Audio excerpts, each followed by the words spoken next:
George W. Bush is one popular president, and his war on Iraq is pretty popular too. Or at least that's what you'd think by watching the mainstream media. But where's the opposition? Gillian Finley went in search of some of those voices in the wilderness and found them in, of all places, the Deep South.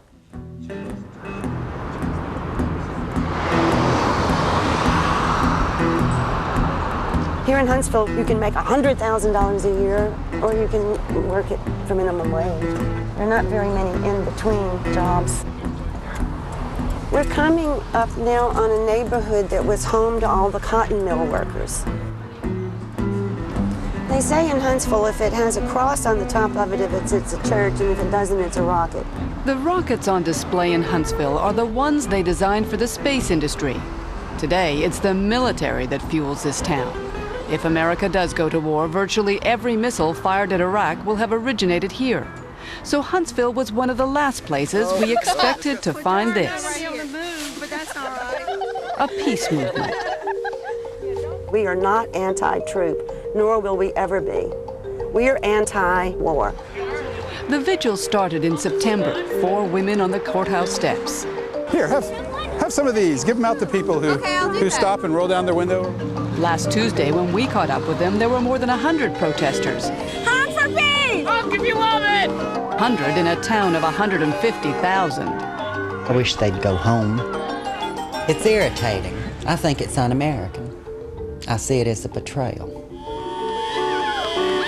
We feel that we are the true patriots, the one who are speaking up and saying, stop, wait, slow down. I don't agree with what they're saying, but I defend to the death their right to say it. Tell that to the Huntsville police. Folks in Huntsville rallying for peace got police citations instead. But Huntsville police began pulling people over for honking and giving them tickets and citations. I'd appreciate it if you turn that off. Peace! Well, I wonder what they're going to be yelling when we have anthrax dropped on us. You know, will they be calling for peace then, or will it just be eternal peace?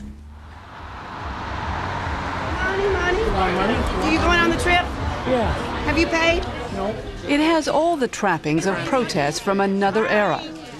Tired of being drowned out at home, the Huntsville Peace Group is scraping together money to send a delegation to a national day of protest in Washington, just 4 days from now.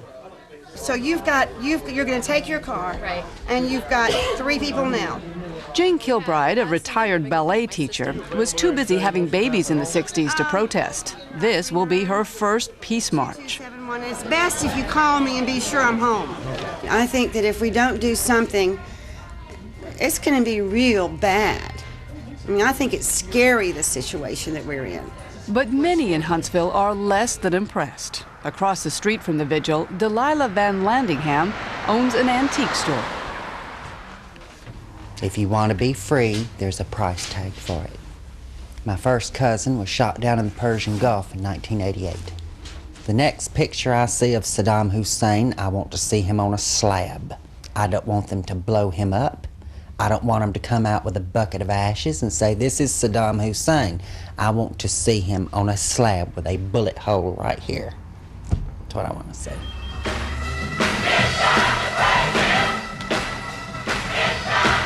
Wednesday evening, at Huntsville's First Missionary Baptist Church, they're celebrating Martin Luther King's birthday. I keep visioning this like the March on Washington that Martin Luther King did. I was in the 3rd grade when that happened, so I was too young to go. So to me, it's kind of like a pilgrimage. And I believe in marches. I believe in showing our government that we have a voice. School report and teacher reports. Yeah. Edgra Fallon is another first-time protester, a stay-at-home mother of 3, wife of a chartered accountant. Her biggest priority used to be getting her daughter into a good college and planning her debutante party. But then George Bush started threatening war. I don't understand the doctrine of we must make war to have peace. Is this a race issue for you? I don't think it is for me. It's a right and wrong for me. It's a war and peace for me. Well, I think all the people going are African American. Mm-hmm. They're the ones going to fight for real. Well, not just African Americans, but the poor too.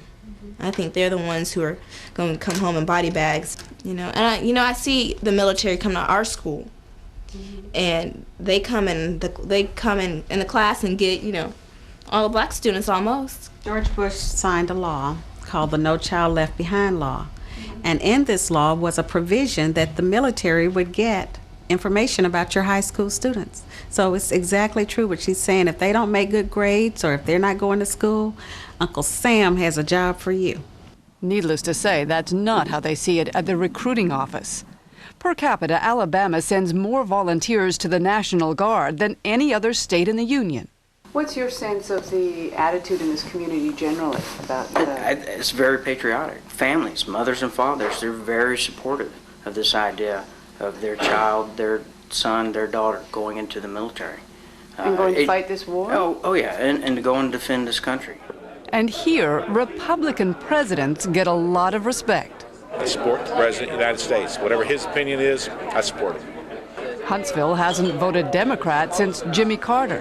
What do you think of this little peace movement that seems to be starting in this city?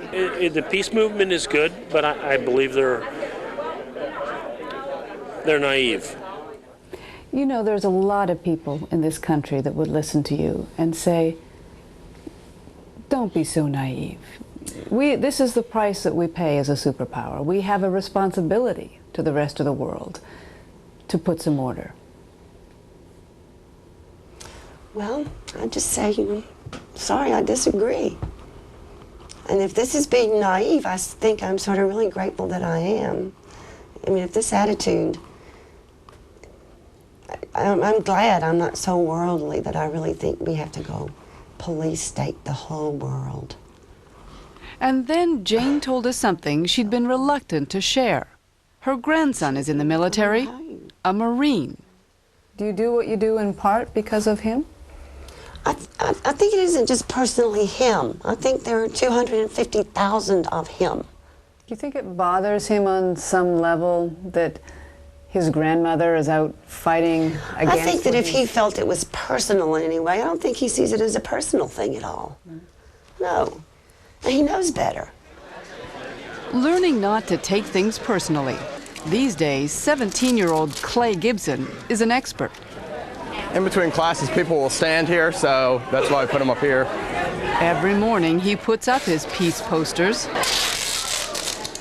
And by afternoon, most of them are gone. Yeah, they get torn down every day. At Virgil Grissom High School, Clay is swimming against the tide. I support George Bush. I don't support no peace. Why's that? Because it's realistic. If you support peace right now, you support Saddam.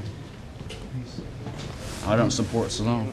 I've tried to explain to him several times that no, we're not for Saddam. We're against killing innocent Iraqis and killing innocent Americans. Did you have to take that algebra test today? What's even more surprising about Clay is his parents. Their war was Vietnam. But rather than protesting, his father volunteered to serve. I wouldn't trade the time I had in the military, but I hated the fact that 56,000 GIs died for nothing. Bob Gibson returned from Vietnam with an officer's rank and a Bronze Star for valor. 30 years later, he wouldn't want his son doing what he did. This is hard for me.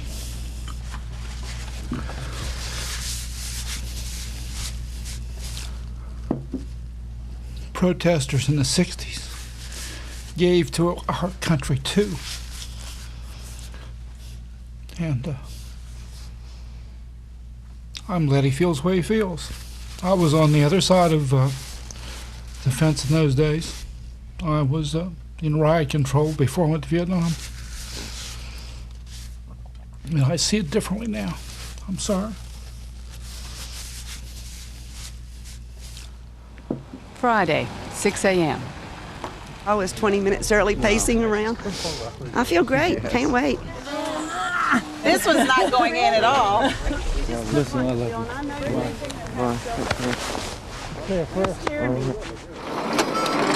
Even as troops head out for possible military action in Iraq, demonstrators in the U.S. and overseas are taking to the streets to say no to war. I was about to call you. We're over towards Scottsboro. these namby-pamby little socialist leftists around this world are to be ignored. Camillo! Are we in Canada? Another 10,000 sailors and Marines are leaving for the Persian Gulf region today. At dinner that night, Jane receives news about her grandson. A lot of the energy that I've put into this work in Huntsville, to be quite honest, was sort of to get my mind off of my own particular slice of this story.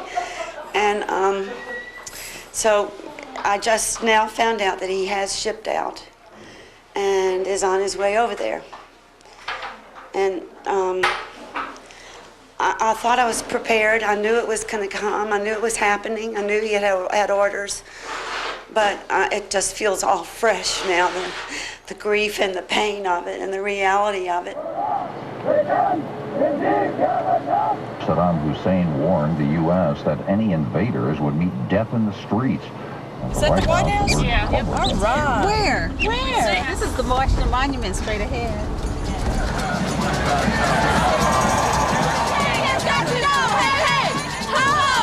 Bush Cheney has got to go! Depending on whose numbers you believe, somewhere between 30,000 and 500,000 Americans turned out in Washington this Saturday. It was one of the biggest anti-war protests in more than 30 years. But look, way, way, way back there. There are people way over here. There are people, and they're still just pouring in. There's still buses pulling up and people getting off. This is something.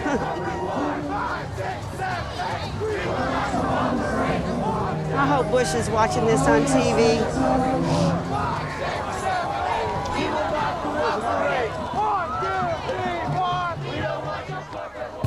Coming up,